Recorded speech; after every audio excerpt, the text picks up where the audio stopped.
Bonjour et chronique aujourd'hui. Chronique sur l'extension Faucon Millenium de Lando.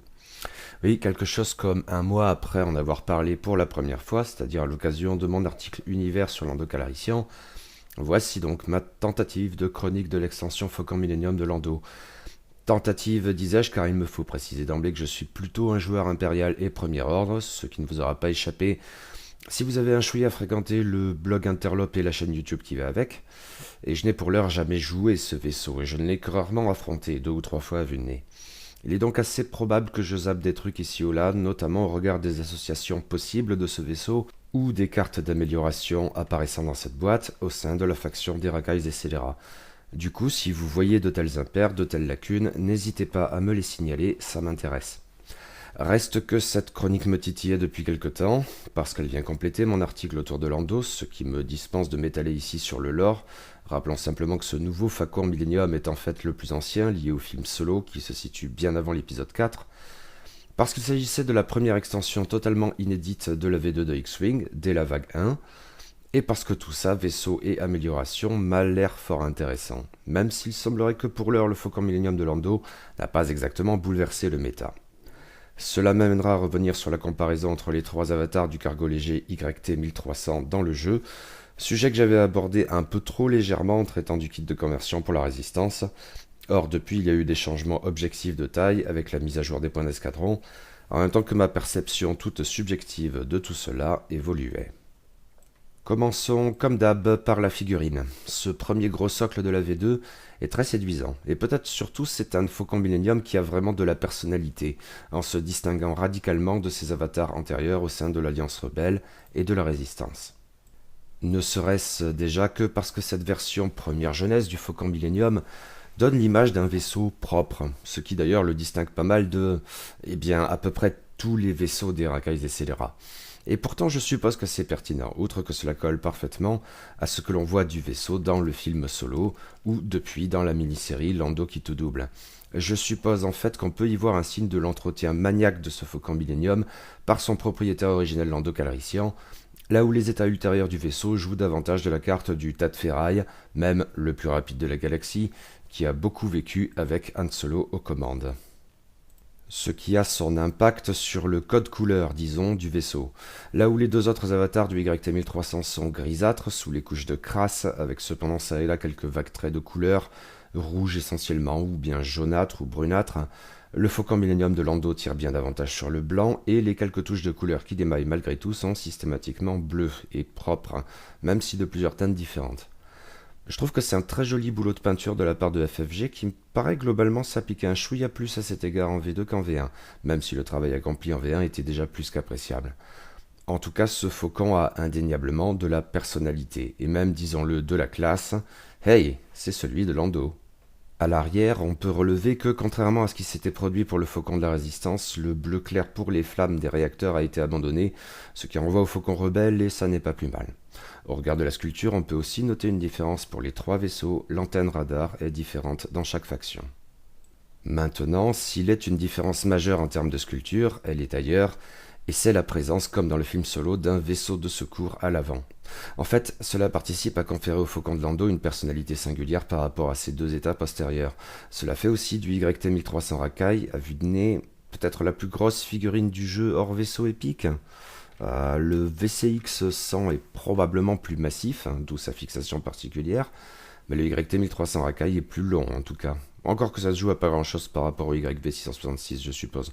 Bon, disons que c'est une impression globale, quoi. Or, cette petite navette est un vaisseau à part entière, qui peut se détacher du YT-1300 à proprement parler et se balader avec son propre petit socle. Il faut relever ce joli travail au regard de la figurine qui permet d'attacher ou de détacher le vaisseau de secours sans la moindre difficulté et sans par ailleurs que cela n'affecte les parties visibles des 2 vaisseaux. On aimerait bien que ça s'applique également à la future réédition du Ghost notamment. Bien sûr, une fois le vaisseau de secours désarrimé, le Faucon Millenium Rakai ressemble de suite beaucoup plus à ses avatars ultérieurs, car l'absence de la navette révèle ces sortes de mandibules caractéristiques de la proue du YT-1300, tel que nous le connaissions avant le film Solo. Le vaisseau de secours est donc un vaisseau à part entière, et une figurine en tant que telle. Mais il faut avouer que cela produit un résultat un peu étrange sur le tapis de jeu, très différent notamment de ce que rendent les autres vaisseaux les plus proches dans leur concept, à savoir la navette d'attaque et la navette de classe Chesapeake, associées au cargo léger VCX-100 chez les rebelles, lesquels donnent bien davantage l'impression de constituer de véritables vaisseaux, raison pour laquelle je mets pour l'heure de côté le Nash Tap-Up que j'évoquerai un peu plus loin. Certes, on ne va pas se mentir, du coup, le vaisseau de secours pris isolément n'est probablement pas très joli, hein. Ceci étant, il bénéficie de détails appréciables dans la lignée du YT-1300 dont il dépend. Mais comme avancé plus haut, on appréciera à l'arrière que le fait que la figurine soit amovible n'a pas eu pour conséquence de gâcher son apparence. Le vaisseau de secours affiche bien ses propres moteurs, et de même, la proue du YT-1300 n'a pas été négligée de la sorte. Et ça, pour le coup, c'est vraiment du beau boulot. Passons maintenant au Faucon Millennium de Lando au sens strict et en termes ludiques, et relevons tout d'abord que son nom exact est Cargo Léger YT-1300 personnalisé, ce qui le distingue de ses avatars rebelles, le Cargo Léger YT-1300 modifié et Résistant, le YT-1300 récupéré. Ce sont à proprement parler trois vaisseaux différents, même si, techniquement, dans les films, il s'agit bien toujours et spécifiquement du Faucon Millennium, avec des caractéristiques différentes. Rien à voir sous cet angle avec, mettons, le HWK 290 ou le Y-Wing BTL A4 qui sont jouables aussi bien au sein de l'Alliance Rebelle que d'Heracles et Scélérat et pour lesquels la différence majeure concerne les pilotes jouables. Le cargo léger YT-1300 personnalisé a dès lors des caractéristiques qui lui sont propres. Côté statistique, il dispose d'un arc de tir mobile double, mais à 2 dés rouges seulement. C'est probablement la principale faiblesse du vaisseau, surtout comparé à ses avatars ultérieurs qui bénéficient tous deux d'une attaque de 3. Je ne crois pas que ce soit rédhibitoire, mais il y a des avis assez tranchés sur la question. Le YT-1300 Rakai a ensuite une défense de 1, normale, puis 8 points de coque et 3 boucliers. En mettant de côté la question de l'attaque, les autres statistiques sont dans la norme pour ce type de vaisseau. Du côté de la barre d'action, on relève qu'il y a 3 actions blanches qui sont assez classiquement concentration, remplacée par calcul en toute logique quand c'est L337 qui pilote le vaisseau, mais j'y reviendrai plus loin, acquisition de cible et rotation de la tourelle. Et il y a une action rouge d'accélération, ce qui pour le coup constitue probablement un atout marqué de ce vaisseau. On peut relever au passage qu'il n'y a pas d'action liée. De même, le vaisseau ne dispose d'aucune capacité générique, ce qui n'a rien de surprenant. Passons au cadran de manœuvre qui offre en tout 17 manœuvres différentes, mais sans surprise aucune au-delà de la vitesse 4. À la base, 5 de ces manœuvres sont bleues, tout droit à vitesse 1, 2 et 3 et virage sur l'aile à vitesse 1. 9 sont blanches, tout droit 4, virage sur l'aile 2 et 3, virage serré 2 et 3. Et enfin 3 sont rouges, boucle de Segnor 3, virage cueil au grand 4. En l'état, c'est déjà un bon cadran et il n'y a pas tant de gros socles qui se montrent aussi manœuvrables. Je relève tout spécialement les virages serrés tous blancs et les 3 facultés de retournement rouge, tout ça est vraiment bien. Mais en fait, ce cadran est encore meilleur que cela, si cela ne se voit pas d'emblée. Et c'est parce que L337, sous 3 avatars différents, pilote du YT-1300, pilote du vaisseau de secours ou équipage qui se transforme en configuration, j'y reviendrai, dès l'instant que le YT-1300 n'est pas protégé, c'est-à-dire quand il n'a plus de bouclier, elle diminue la difficulté de tous les virages sur l'aile. Le vaisseau y gagne donc 4 manœuvres bleues supplémentaires. Et un gros socle qui tourne aussi bien, c'est tout de même assez waouh. Il fallait au moins ça pour le raid de Kessel. Demeurent à envisager les éléments susceptibles de modification éventuelles au fil des ajustements périodiques, les améliorations et les coûts. Pour ce qui est des améliorations, en l'état, tous les YT-1300 personnalisés bénéficient des suivantes: un emplacement d'artilleur, un d'illégal, un autre de missile, encore un de modification, un de titre, qui est Faucon Millennium de Lando sans alternative. Le titre est bien accessible à tous les pilotes, y compris le capitaine de cargo générique. Et enfin 2 emplacements d'équipage, ce qui est toujours chouette. Les 2 pilotes dotés de la meilleure initiative, soit Lando Calrissian et Han Solo, bénéficient en outre d'un slot de talent. Tout cela est irréprochable. Les coûts à ce jour s'échelonnent entre 46 points d'escadron pour le capitaine de cargo générique et 54 points d'escadron pour Han Solo, avec entre les deux L337 à 47 points d'escadron et Lando Calrissian à 49. C'est une échelle de coûts très raisonnable. À vrai dire, c'est un atout majeur de ce vaisseau, il n'est vraiment pas cher. On relève cependant qu'il y a un fossé entre Lando Calrissian et Han Solo qui tient aussi bien aux valeurs d'initiative qu'aux capacités spéciales des pilotes. Han est clairement le meilleur et on fera ce qu'on voudra de tout cela au regard du lore et du film Solo, je suppose. D'aucuns seraient peut-être tentés de dire que ces coûts très bas pourraient être trompeurs dans la mesure où ils ne prennent pas en compte un éventuel vaisseau de secours. Mais ça ne me paraît pas si pertinent car le YT-1300 Rakai peut très bien se passer de ce surcoût. En fait, et cela vaudra pour l'ensemble de cette chronique, il faut vraiment, je crois, envisager ces deux vaisseaux comme essentiellement distincts, et la présence de l'un n'implique en rien celle de l'autre. Maintenant, essayons de comparer les trois avatars du YT-1300 en relevant cependant qu'il s'agit donc de trois vaisseaux différents, et chacun dans une faction différente. Cela fait donc beaucoup de paramètres à prendre en compte, et peut-être au point de rendre cette comparaison assez peu pertinente, je suppose, mais ça demeure tentant. Alors essayons en revenant sur ce que j'avais pu dire en chroniquant le kit de conversion de la résistance. Les caractéristiques des trois vaisseaux sont donc différentes. Si le YT-1300 de l'Alliance Rebelle et celui de la Résistance ont en guise d'arme principale une tourelle double à 3D rouge, celle du vaisseau Rakai n'en a que 2. Tous ont une même valeur d'agilité de 1 et 8 points de coque. En revanche, seul le vaisseau Rebelle dispose de 5 boucliers, ses avatars Rakai et Résistants n'en ont que 3, même si concernant le Rakai il y a en fait un moyen de tricher comme on le verra plus loin. Pour ce qui est de la barre d'action, les vaisseaux rebelles et Rakai ont la même: concentration, acquisition de cible et rotation de la tourelle en blanc et accélération en rouge. Ici, le vieux débris de la résistance est moins performant dans la mesure où l'action de rotation de la tourelle devient rouge également chez lui. Les trois cadrans de manœuvre diffèrent. Les vaisseaux rebelles et Rakai disposent de 5 manœuvres bleues, dont les tout droits à vitesse 1, 2 et 3. La différence porte sur les virages sur l'aile. Pour les vaisseaux rebelles, ce sont les manœuvres à vitesse 2 qui sont bleues, tandis que ce sont celles à vitesse 1 pour le YT-1300 de Lando chez les Rakai. Mais à la base, donc, je viens de causer de l'effet de L337 et il est vraiment à prendre en compte. Là encore, le YT-1300 vieilli de la Résistance est un petit peu moins performant, dans la mesure où il ne dispose que de 4 manœuvres bleues, tout droit 1 et 2 seulement, pas 3 donc, contrairement aux autres, et virage sur l'aile 2, comme le YT-1300 rebelle. Mais ce caractère moins agile du YT-1300 de la Résistance ressort aussi des autres manœuvres. Là où les vaisseaux rebelles et Rakai partagent les mêmes manœuvres blanches et rouges, le vaisseau de la Résistance voit sa manœuvre tout droit 4 devenir rouge au lieu de blanche et, peut-être surtout, le Koyogran 4 rouge des deux autres vaisseaux disparaît purement et simplement. Pour se retourner, le YT-1300 Résistant ne dispose donc que des boucles de Segnor à vitesse 3, dont bénéficient également ses deux ancêtres. Les améliorations disponibles sont cependant les mêmes pour les trois vaisseaux. Il n'y a notamment pas de slot de technologie sur le YT-1300 récupéré, mais en revanche tous disposent de l'emplacement illégal. Bien sûr, je m'en tiens ici aux généralités sur le châssis. Dans tous les cas, il faut également prendre en compte des pilotes qui ont des capacités différentes, même si les mêmes noms se répercutent parfois sur 2 voire 3 générations.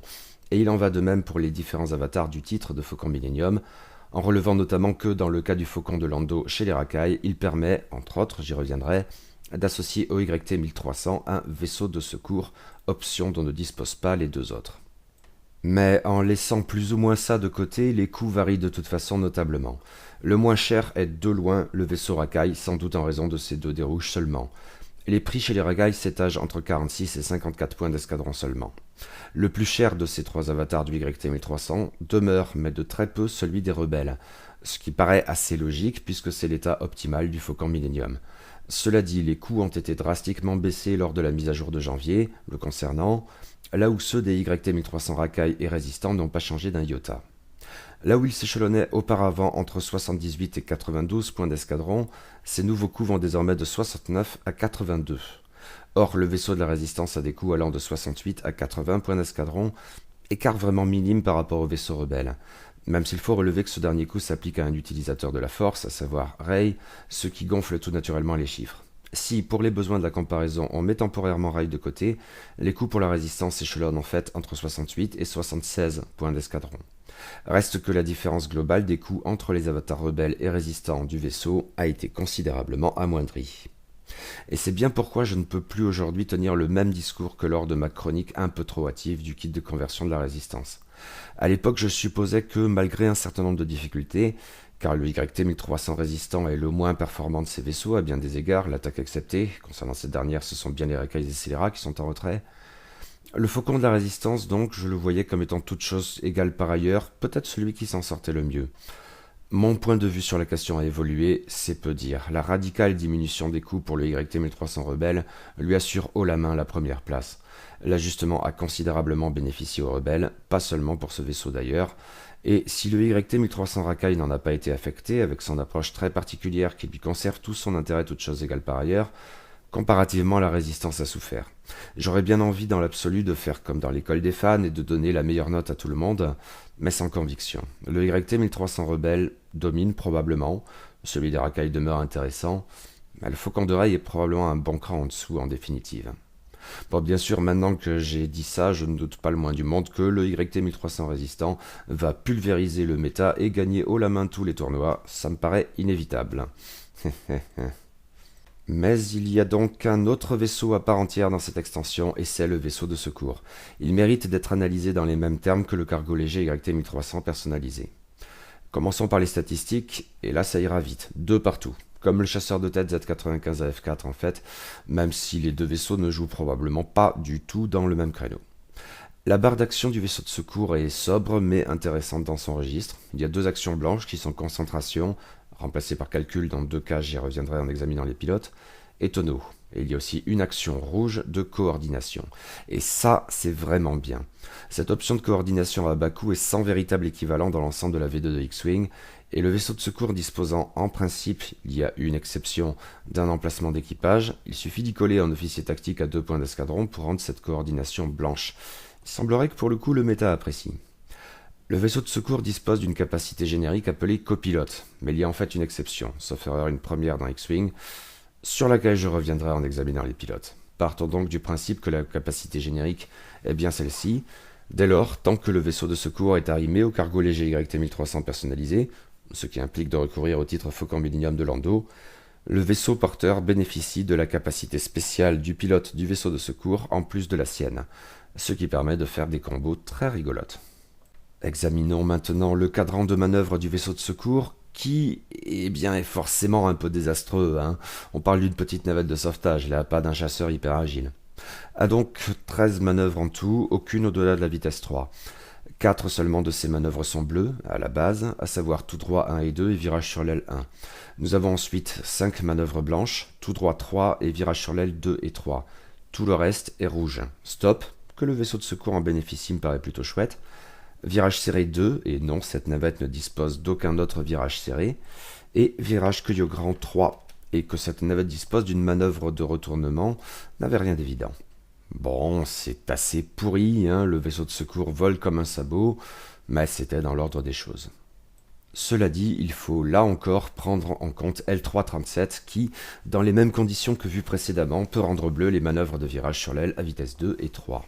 Cela dit, dans ce cas précis, cela ne se produira véritablement que si L337 pilote le vaisseau de secours. Théoriquement, on pourrait équiper un vaisseau de secours piloté par quelqu'un d'autre de L337 en tant qu'équipage et qui se changerait en configuration, mais honnêtement, ça serait plutôt absurde et je ne vois vraiment pas pourquoi on ferait une chose pareille.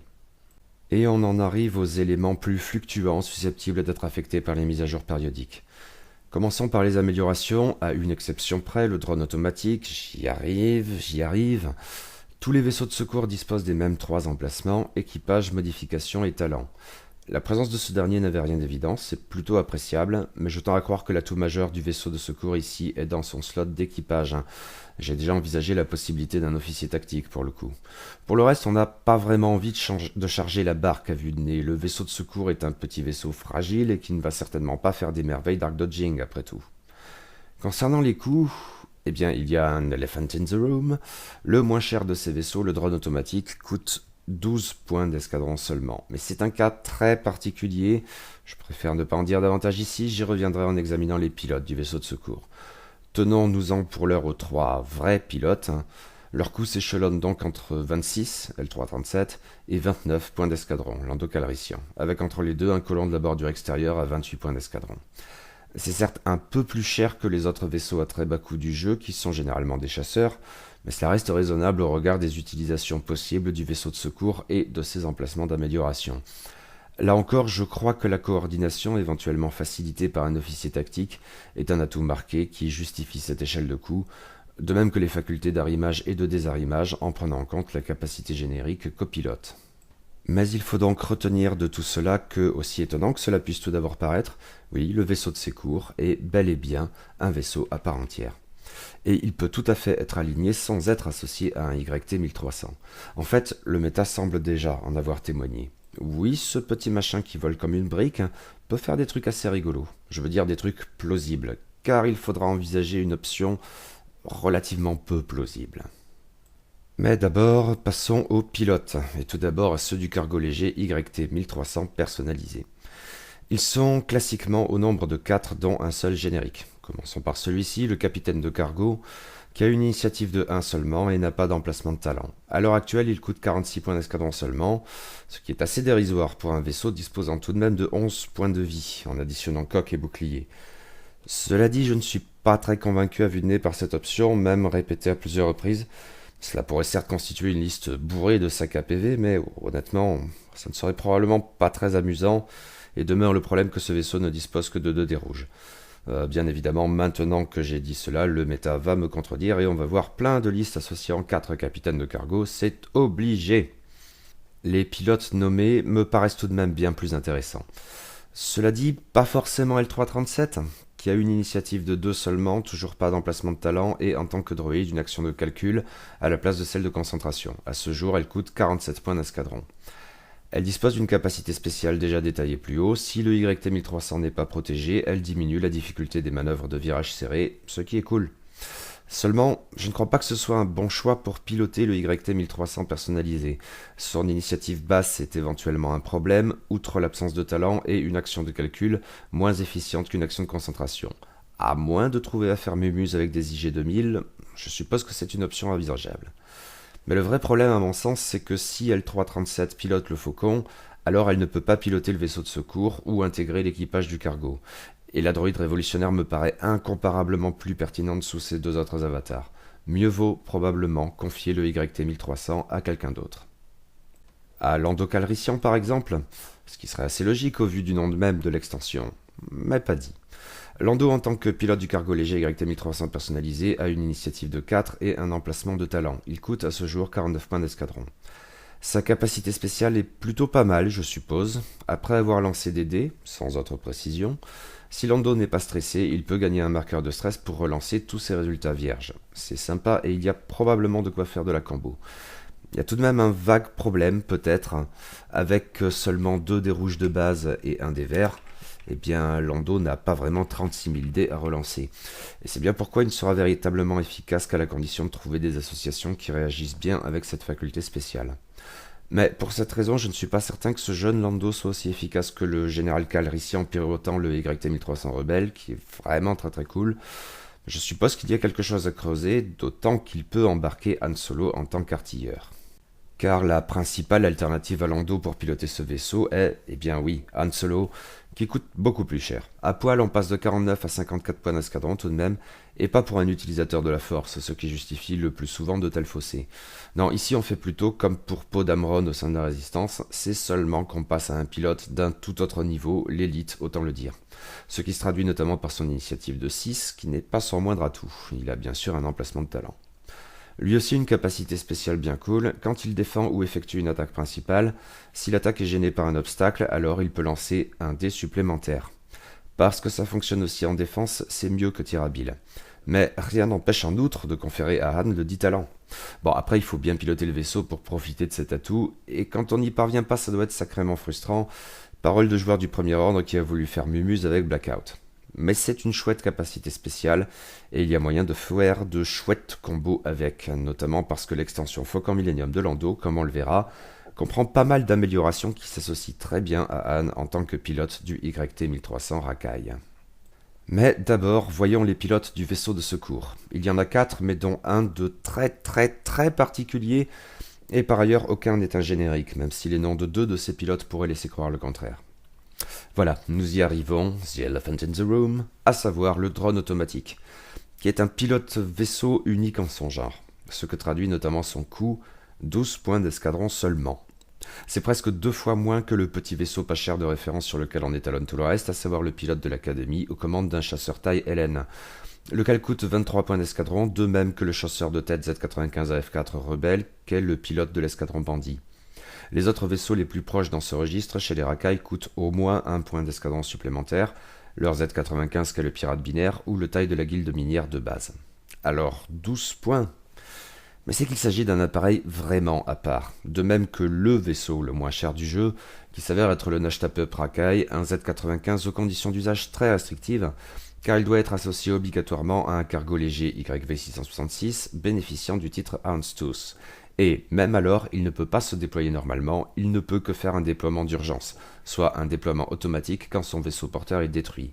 Ce qui explique son coût minimal de 6 points d'escadron seulement. Le drone automatique, c'est encore autre chose, car il s'agit en fait d'un croisement bizarre entre un vaisseau et une bombe. D'où des caractéristiques particulières par rapport aux autres vaisseaux de secours. À tout prendre, le drone automatique est justement tout sauf un vaisseau de secours. Si les statistiques du drone qui a une initiative de 1 sont les mêmes que celles des autres vaisseaux de secours, en dehors des 3 charges que je vais expliquer tout de suite après, l'action de concentration est remplacée par celle de calcul, logique, et le vaisseau ne dispose d'aucun emplacement de modification, ce qui est logique là aussi. Par ailleurs, une première, peut-être un cas unique, le drone automatique, s'il s'agit bien d'un vaisseau de secours, ne bénéficie cependant pas de la capacité générique du vaisseau, à savoir copilote.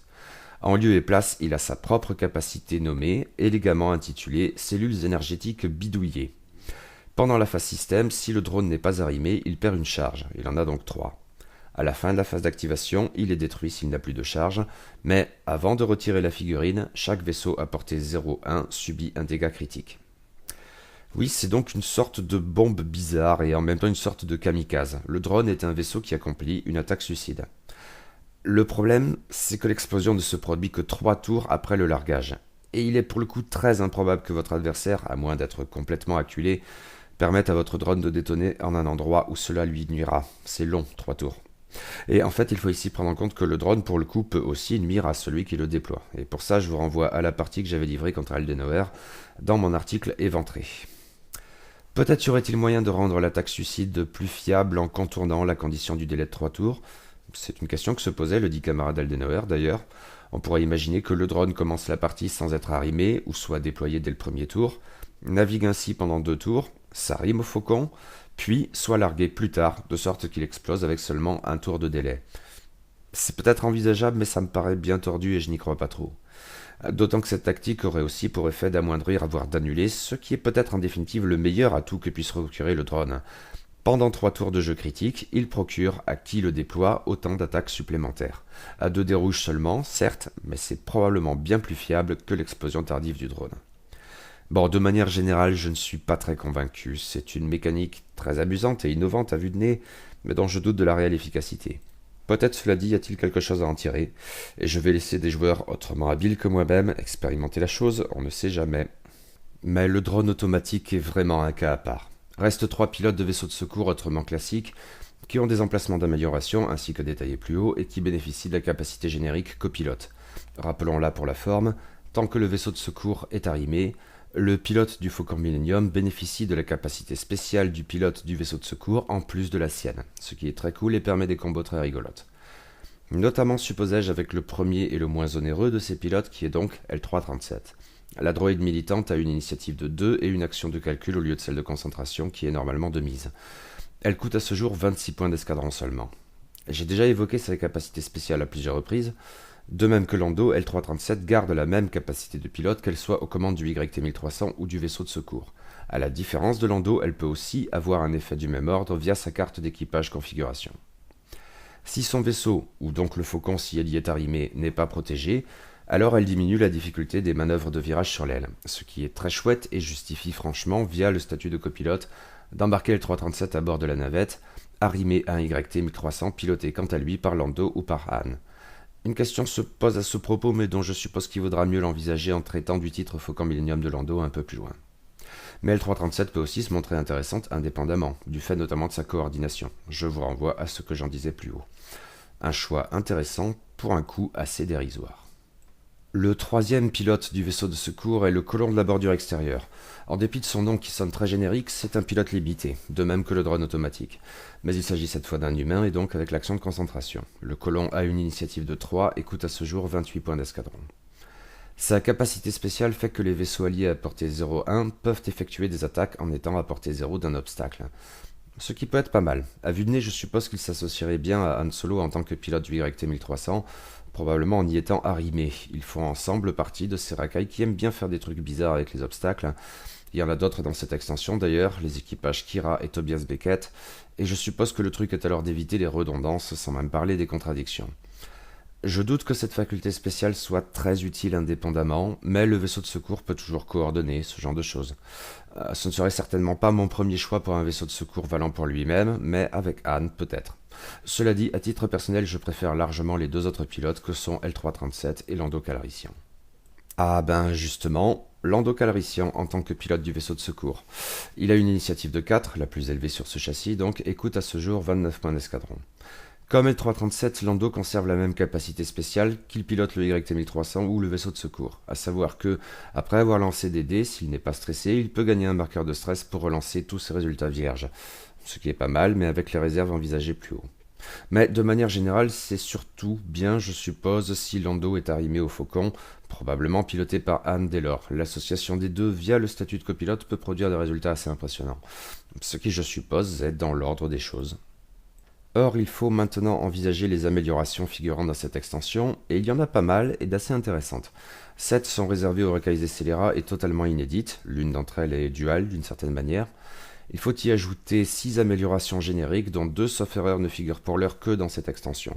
Le Faucon Millennium de Lando représentant du contenu inédit, il n'était pas affecté par la règle plus ou moins formalisée, voulant que FFG ne place pas des améliorations inédites dans des extensions censément couvertes par les kits de conversion. Commençons par les améliorations spécifiques aux racailles et scélérats qui sont un artilleur, 5 équipages, dont un qui se transforme en configuration, et un titre.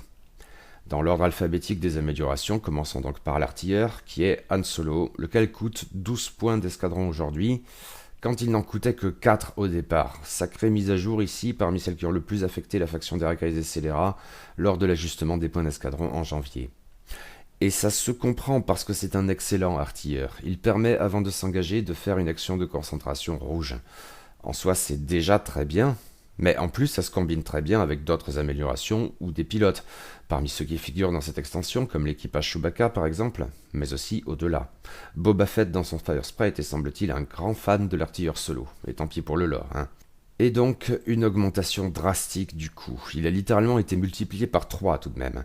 Et du coup, j'ai un peu le même ressenti que souvent en pareil cas. Il fallait augmenter le coût de cette très puissante amélioration qui était jusqu'alors absurdement discount. Mais les gens de FFG ne sont-ils pas allés trop loin ? Bon, on a vu des exemples bien pires. Je suppose que l'artilleur Han Solo chez les racailles demeure jouable, là où par exemple le lieutenant Dormitz avec des données de pistage hyperspatial au sein du premier ordre, non. Mais c'est plutôt le coût initial qui demeure improbable. Dans ces circonstances, il paraît légitime de se poser des questions quant au sérieux des playtests avant parution. Bon, admettons. Passons aux équipages tous issus du film Solo. Et dans l'ordre alphabétique à Chewbacca, lequel, à cette époque du Faucon Millennium, n'est donc pas un pilote du YT-1300, ce qu'il est aussi bien chez les rebelles que chez les résistants. Mais c'est un équipage assez intéressant pour un coût raisonnable de 4 points d'escadron à ce jour. Et comme ses avatars ultérieurs, il joue avec les dégâts infligés à son vaisseau. Cette fois, au début de la phase de dénouement, il permet contre la dépense d'un marqueur de concentration de réparer une carte de dégâts face visible. Ça n'est pas foufou, mais c'est bien. Et notons-le, c'est une capacité qui s'associe très bien, comme de juste, avec l'artilleur Han Solo. Mais du coup, l'augmentation radicale du coût de ce dernier a peut-être rendu Chewbacca indirectement moins intéressant. Le deuxième équipage spécifiquement racaille de cette extension est assez particulier, et il s'agit donc de cette bonne vieille L337, 4 points d'escadron à ce jour, qui a un effet de carte dual assez étonnant. Lors de la mise en place, L337 apparaît forcément en tant qu'équipage, mais à un moment dans la partie, on peut retourner la carte quand on défend pour contraindre l'attaquant à relancer tous ses jets. C'est une mesure de sauvegarde plutôt sympathique si elle est à usage unique. Car il faut alors retourner la carte donc, et L337 d'équipage devient une configuration nommée Programmation par L337. Dès lors, elle attribue à son vaisseau sa capacité de pilote. Rappelons-la, si son vaisseau n'est pas protégé, alors elle diminue la difficulté des manœuvres de virage sur l'aile, ce qui est toujours aussi bien. D'autant que ce principe de carte dual renvoie directement au film Solo et de manière très pertinente. J'aime beaucoup quand le jeu X-Wing développe de ces effets référentiels, ça me paraît toujours apporter quelque chose au jeu. Et là, il faut peut-être noter un truc. Face équipage ou face configuration, L337 est certes réservé à la faction des racailles et scélérats, mais il n'y a pas d'autres conditions limitatives la concernant. Une autre manière de le dire est que n'importe quel vaisseau racaille disposant d'un slot d'équipage peut embarquer la droïde révolutionnaire, bénéficier de son effet de sauvegarde et enfin de sa programmation, pas nécessairement le seul YT-1300 personnalisé.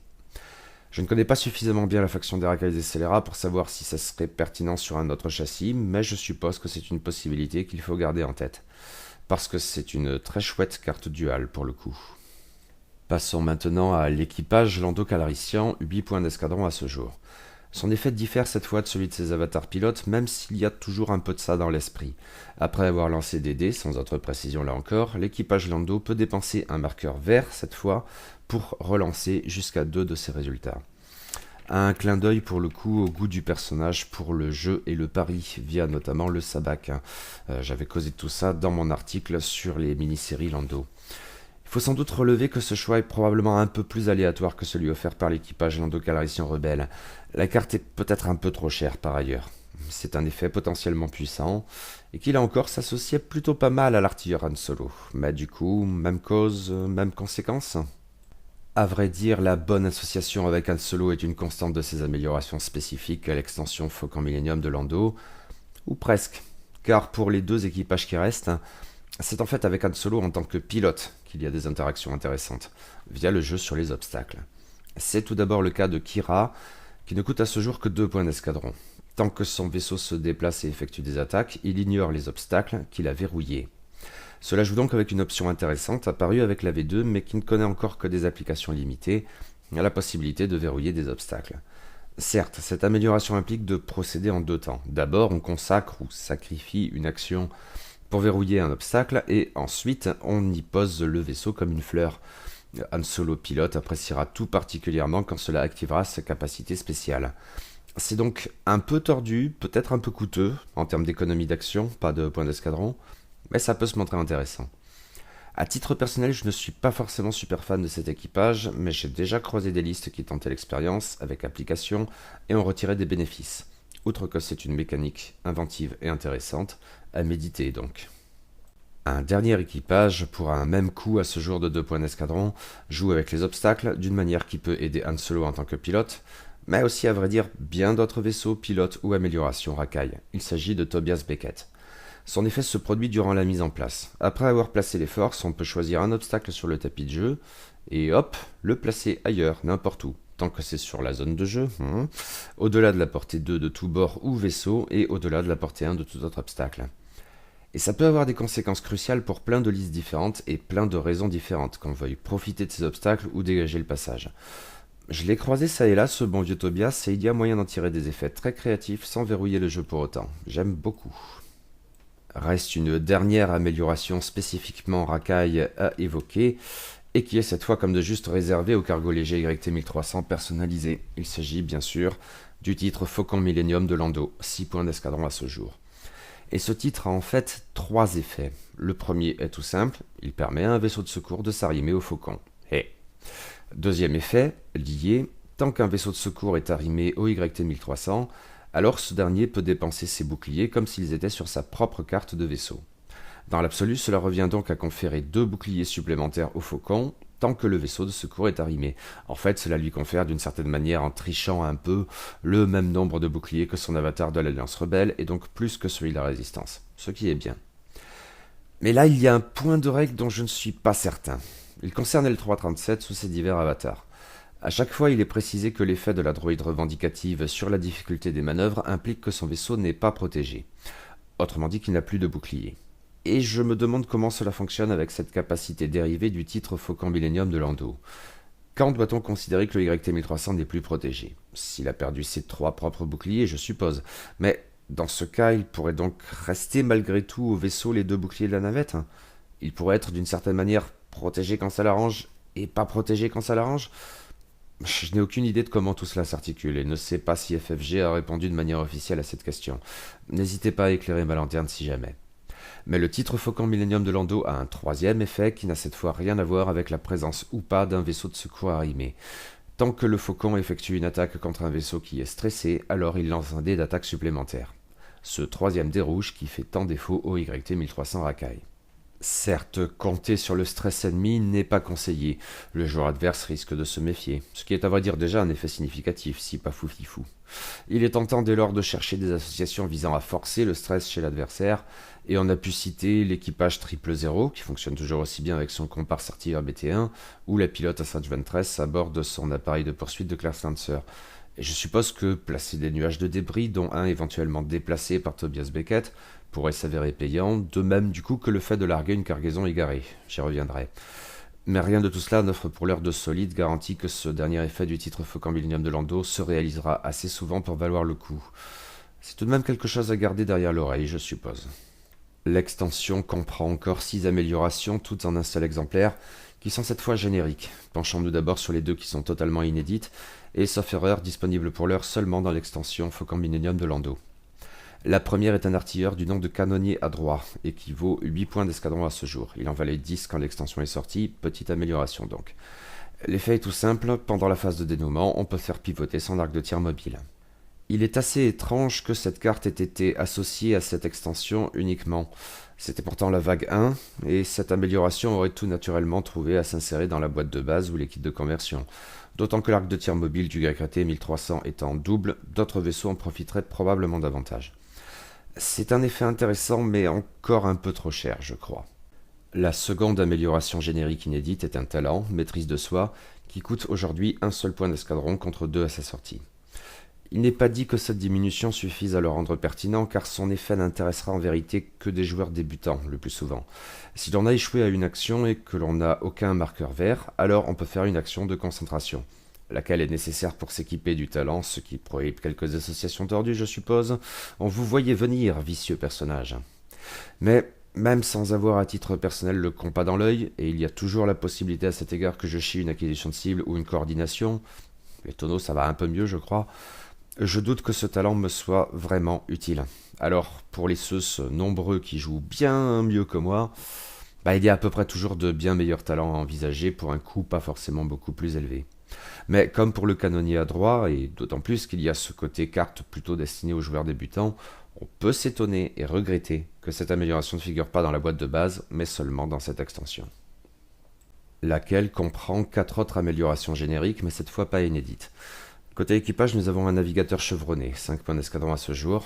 Après avoir révélé le cadran de manœuvre, on peut régler le cadran sur une autre manœuvre non rouge à la même vitesse, mais on doit alors en augmenter la difficulté. Personnellement, je ne suis pas très preneur, même si je ne nie pas que cela peut se montrer utile à l'occasion. Au regard de cette extension précisément, je suppose que c'est pertinent avec L337 qui bleuit considérablement le cadran. Admettons. Côté illégal, nous avons un largage de cargaison réservé aux vaisseaux moyens ou grands en toute logique, et qui coûte à ce jour 4 points d'escadron. Il permet, au travers d'une action impliquant la dépense d'une charge, il n'y en a qu'une, de larguer, en utilisant le gabarit tout droit à vitesse 1, un gabarit de cargaison égarée, c'est-à-dire un gros nuage de débris. J'imagine que cela peut être pertinent au regard du jeu aussi bien avec les obstacles qu'avec le stress, que favorisent plusieurs cartes de l'extension Faucon Millenium de Lando, ce qui justifie sa place ici. Ok. Nous avons ensuite une modification qui est le brouilleur tactique, 2 points d'escadron à ce jour, réservé là encore aux vaisseaux moyens ou grands. Tant que l'on gêne l'attaque d'un vaisseau ennemi, le défenseur lance un dé de défense supplémentaire. Je suppose qu'ici l'idée serait par exemple de positionner le YRT 1300 entre l'attaquant et un vaisseau de secours, mais c'est un peu tordu et le Faucon a probablement mieux à faire. De manière générale, je ne crois pas trop en cette carte. Et il ne reste plus qu'un talent qui est Intimidation, 3 points d'escadron à ce jour. Tant qu'un vaisseau ennemi à portée 0 défend, il lance un dé de défense en moins. Je ne comprends pas bien ce que fait cette carte dans cette extension. Peut-être l'idée serait-elle d'en équiper le vaisseau de secours pour le balancer sur l'ennemi et affaiblir face aux tirs de vaisseaux plus agressifs. Le YT 1300 en tout cas n'a a priori aucun intérêt à s'en équiper. Bon, je suis peut-être déformé par mes habitudes de jeu aussi, j'ai un réflexe pavlovien. Quand je lis Intimidation, je pense Capitaine Oikun, ou peut-être mais bien plus tard seulement à Arvel Krinid. N'hésitez pas, là aussi, à éclairer ma lanterne si jamais. Eh bien, il y en avait des choses à dire, ce qui est plutôt bon signe, je crois. Le Faucon Millenium de Lando est une extension très riche, avec beaucoup de matériel pour la faction des racailles et scélérats, et peut-être surtout un matériel susceptible d'utilisation très diverse. car il y a en fait deux vaisseaux dans cette extension qui peuvent être joués aussi bien ensemble que séparément, et des améliorations qui non seulement bénéficient à ces deux vaisseaux précisément, mais peuvent aussi sans trop de peine contribuer à rendre plus efficaces d'autres vaisseaux de la faction. En ce qui me concerne, c'est une réussite, et il faut au moins ça pour faire le raid de Kessel en 12 parsecs, si seulement ça veut dire quelque chose. On va dire que oui.